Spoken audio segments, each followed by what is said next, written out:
Alors, tout le propre à tester la Ioniq 5. Maxime s'en est chargé, comme d'habitude. Je fais des bons tests, lui j'aime bien, je vous invite à regarder leurs vidéos. Moi je vais me contenter de lire l'article. Alors, les commentaires du genre « Mais c'est quoi, c'est nul, il n'y a même pas d'essai. L'essai, je le ferai plus tard, les gars, de la Ioniq 5, vous inquiétez pas, je vais le faire. Mais pour l'instant, j'attends de voir ce que ça va donner avec la mise à jour de la batterie du Kona, etc. Puisque ce sera dans la même concession que je testerai la Ioniq 5, donc je vais me déplacer pour les deux, tant qu'à faire. Le test sera fait, mais dans quelques mois, je pense. Alors, du coup, je vous passe l'intro. Moi, j'ai envie clairement de passer au vif du sujet. Conçu sur la même base que la Kia EV6, attendue à l'automne, cette Ioniq 5 inaugure une nouvelle plateforme IGMP du groupe coréen. Donc, au programme des niveaux de puissance allant de 170 à 306 chevaux et 2 packs batterie de 58 ou 72,6 kWh. Donc, la série de lancement P45 dispose de 430 km WLTP, montée sur des jantes de 20 pouces et intègre le toit solaire et deux moteurs synchro d'alignement permanent. Donc puissance totale de 306 chevaux, 95 à l'avant, 211 à l'arrière, couple de 605 Nm, batterie de 72,6 kWh. Alors effectivement, elle paraît assez petite, hein, vue comme ça, mais elle fait quand même 4,64 m en longueur, et surtout 1,89 m de large, 1,65 m de haut. Elle est donc plus grande, beaucoup plus grande que le Kona, des mensurations au final proches de celles de la Model 3. Malheureusement, le coffre n'est pas à la hauteur du gabarit de la voiture. À la fois large et profond, il souffre d'un seuil de chargement élevé, en raison de l'intégration du moteur sur l'essieu arrière. Sa contenance est annoncée à 525 litres. Elle pourra être portée à 1587 une fois la banquette arrière abattue. En complément, la Ioniq 5 dispose également d'un petit coffre à l'avant, limité à 24 litres sur cette version à deux moteurs. Alors, voyons les photos, ouais. Bah, il me semble pas si petit que ça a l'air d'aller quand même. Il y a un double fond, comme sur le Kona. Ah oui, par contre, effectivement, le double fond est un peu amputé à cause du moteur, j'imagine, du moteur arrière. Ça, c'est le coffre à l'avant. Ok, donc, on passe à la suite. Profitant de son empattement record de 3 mètres, la Ioniq 5 offre une habitabilité digne des modèles du segment supérieur. Aux places arrière, l'espace aux jambes et la garde au toit sont généreux. En matière de confort, c'est le grand luxe. Cette version haut de gamme dispose d'une banquette inclinable et coulissante électriquement, de pare-soleil intégrés dans les portes arrière, ainsi que d'une prise 220 volts, permettant d'alimenter des appareils externes à partir de l'énergie contenue dans la batterie de traction. Ça, c'est une bonne idée. Il faudrait que ça soit d'ailleurs développé dans toutes les voitures électriques. Du côté des finitions, Hyundai n'a rien à envier aux références allemandes, la qualité d'assemblage est impeccable, l'apparence soignée et les matériaux bien embourrés. Cette version P45 se distingue également par la qualité de sa sellerie. Les sièges sont en cuir et disposent d'une fonction relax qui permet de s'allonger quasiment à l'horizontale, idéal pour une sieste sur le temps de recharge. Alors, l'intérieur du coup... Alors moi, sur cette voiture, j'ai quand même un problème avec les écrans, qui sont juste trop petits. Et encore une fois, une partie de l'écran est bouffée, comme sur le Kona. Je comprends pas, une voiture de ce prix-là, normalement, ils auraient dû corriger ça. Comme toujours chez Hyundai, l'ergonomie est limpide. On profite des commandes au volant, d'un accès aisé au réglage de la climatisation et de nombreux raccourcis permettant de naviguer plus facilement entre les différentes fonctionnalités de la voiture. L'écran d'instrumentation est complété par un second écran tactile de taille identique, 12,3 pouces. Les habitudes du Kona ne seront pas perdues. Si le style évolue, la présentation des différents menus reste strictement identique. Présent sur cette série P45, mais aussi sur la finition haut de gamme. Exécutive, un dispositif d'affichage tête haute, complète le tout. Alors ça, sur le Kona, je l'ai, mais je l'utilise jamais, quoi. Non mais regardez cet écran, il me paraît tellement cheap, quoi. Et regardez, les côtés, le gris est trop voyant, je trouve. Enfin, c'est moche. Moi, j'aime pas du tout l'écran, honnêtement. C'est trop petit, c'est mal intégré, je trouve. Après, voilà, encore une fois, ça n'engage que moi, mais j'aime pas. En matière de confort, il n'y a rien à dire. À faible allure, la direction est douce et les aspérités de la route bien filtrées malgré l'absence d'amortisseurs pilotés. Comme sur la plupart des Hyundai électriques, la Ioniq 5 dispose d'un système de modulation de la régénération. Le fonctionnement est assez ergonomique puisque ce sont les palettes au volant qui permettent de gérer l'intensité du frein régénératif. Le système propose 3 niveaux, auquel s'ajoute une fonction e-pédale qui ralentit beaucoup plus fort pour aller jusqu'à l'arrêt. La sécurité est également au rendez-vous. Outre ses nombreux capteurs et sa caméra de recul, cette Ioniq P45 dispose d'un dispositif de caméra qui affiche sur l'instrumentation une vision de l'angle mort lorsque le clignotant est activé. Ça c'est pas mal. Une fonctionnalité très pratique que nous avions déjà pu expérimenter lors de l'essai du Kia Sorento plug-in hybride. Seul regret, un diamètre de braquage de 12 mètres qui paraît assez ample pour un véhicule de cette catégorie. L'ID4 se limite à 10 mètres 2. L'ID4 qui est un poil plus courte. Alors, le 0 à 100, 5 secondes 2. 5 secondes 2 avec 306 chevaux, ouais, c'est pas Ça va, mais ouais, c'est quand même mieux que l'ID4 GTX. Hein. Oui, c'est vrai, c'est une seconde de mieux. Ouais, c'est quasiment pareil que la grande autonomie Model Y, donc ouais, c'est correct quand même. L'accélération pour 306 chevaux, c'est pas mal. C'est vraiment l'ID4 GTX hein, qui est en retrait par contre avec 6 secondes 2, tu perds une seconde, c'est énorme. Hein. Puissance égale en plus. Alors, mais malgré ses performances sportives, la nouvelle électrique de Hyundai affiche un comportement relativement pâteau. Si la Ioniq 5 ne s'écrase pas dans les virages et profite d'un bon grip grâce à ses pneus larges, on sent que la marque a privilégié le confort au dynamisme. Le poids y est aussi pour quelque chose. Oh là là, 2 tonnes 175, mais c'est énorme, c'est 2 tonnes 2 quasiment.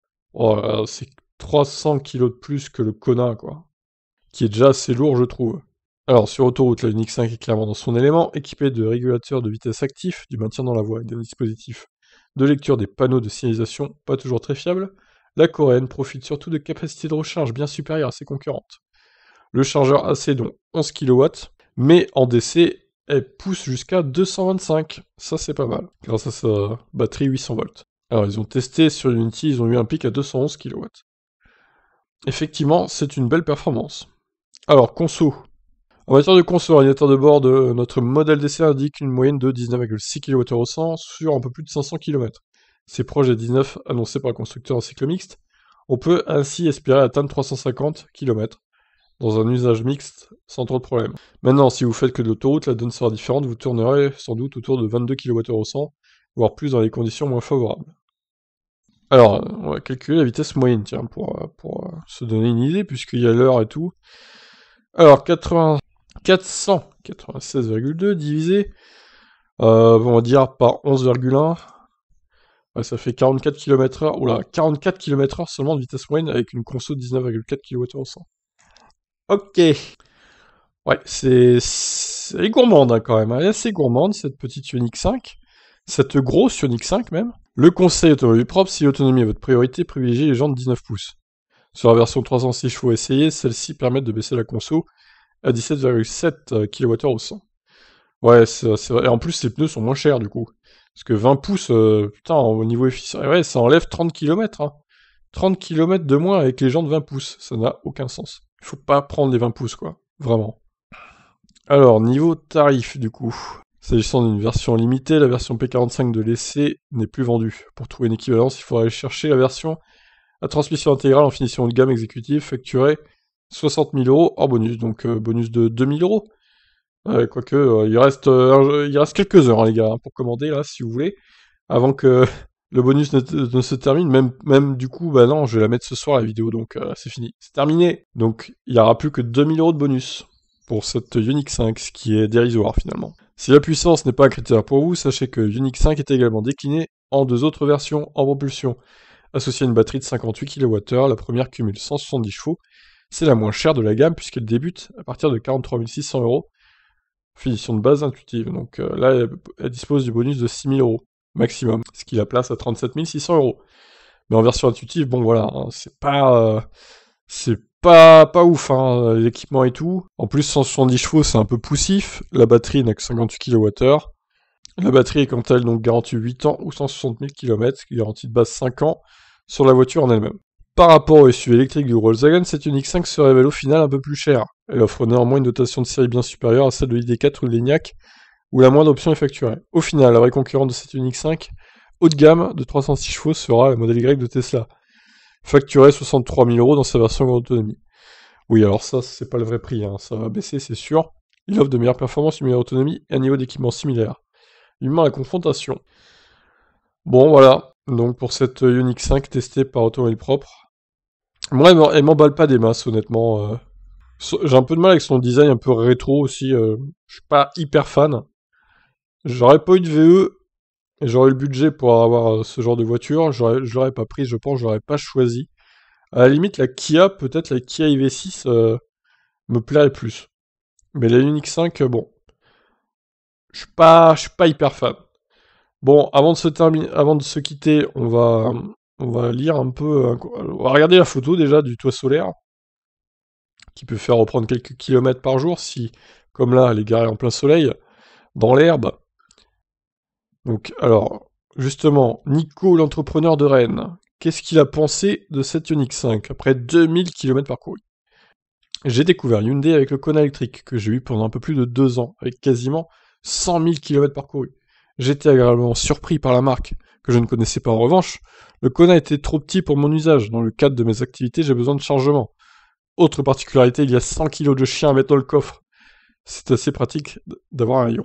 Ah oui, c'est sûr que 100 kg de chien dans le Kona, c'est pas trop adapté, hein. Pourquoi pas avoir attendu le modèle Y? Déjà parce qu'il arrive en fin d'année, j'avais déjà fait 100 000 km avec le Kona, il y avait cette idée de renouvellement. Avec le Kona, l'efficience c'était là, et j'avais envie de donner sa chance à Hyundai et d'avoir un produit différent. Au gabarit similaire, l'ENIAC a également été écarté. Pour correspondre à la Ioniq 5 dans cette finition-là, il fallait un ENIAC RS full option. Pour autant, il n'y avait pas la vitesse de recharge que permet la Ioniq 5. C'est vrai que ça, c'est un bon point quand même. Alors, avantages et inconvénients. Sur la Ioniq 5, le côté nouveauté et design sont assez sympas. Le niveau de finition global et la qualité intérieure sont très satisfaisants. On n'est pas du tout dans la même efficience que le Kona. Par contre, j'ai fait un peu plus de 2000 km depuis que j'ai la voiture. Je fais beaucoup de 4 voies et d'autoroute et je suis à 19,4 kWh au 100 sur les 2000 premiers kilomètres. Sur Rennes-Paris, j'étais à 22 kWh au 100. Le retour a été réalisé de nuit sous la pluie et vent de face, j'étais à 29 kWh. Tout allait mal, mais ce n'était pas l'hiver, non. Alors, vu de l'intérieur avec le monsieur au volant, du coup... Alors, regardez juste l'écart, le gris qu'il y a entre les deux écrans, là. Ça fait moche, je trouve. Le gris se voit trop. Il aurait peut-être fallu colorer cet écran, enfin, le cadre de l'écran en noir. Ça aurait peut-être passé inaperçu, mais là, le gris, ça ressort trop, en fait. Ils auraient coloré le cadre de tout l'écran en noir, ça serait bien passé, je pense. On n'aurait pas trop remarqué qu'au final, l'écran était assez petit. Mais là, moi, ça me saute aux yeux, quoi. Après, voilà, pour vous, c'est peut-être pas un critère primordial, mais moi, ça me saute aux yeux. Bon, on continue. Et puis on finit, du coup. De la BMW i3 à la Kona jusqu'à la nouvelle i5, enfin, Ioniq 5, Nico est convaincu par la voiture électrique. L'électrique nécessite un budget bien moindre que sur thermique. En 90 000 km, j'ai dû avoir 69 € pour changer le filtre à pollen et les balais d'essuie-glace. En entreprise, la maîtrise des coûts est dingue. Il n'y a pas de TVS et l'assurance est moins chère. La Kona, je l'ai acheté et revendu. Du coup, je connais le vrai TCO de l'électrique et il est imbattable. Très bien, monsieur Nico. Eh bien, bonne route en Ioniq 5. En tout cas, c'est pas moi qui l'achèterai cette voiture. Déjà, elle rentre pas dans mon garage. C'est toujours le même problème. Puis même si elle rentrait dans mon garage et même si j'avais le budget, je ne la choisirais pas. Voilà pour cette longue vidéo concernant la Ioniq 5.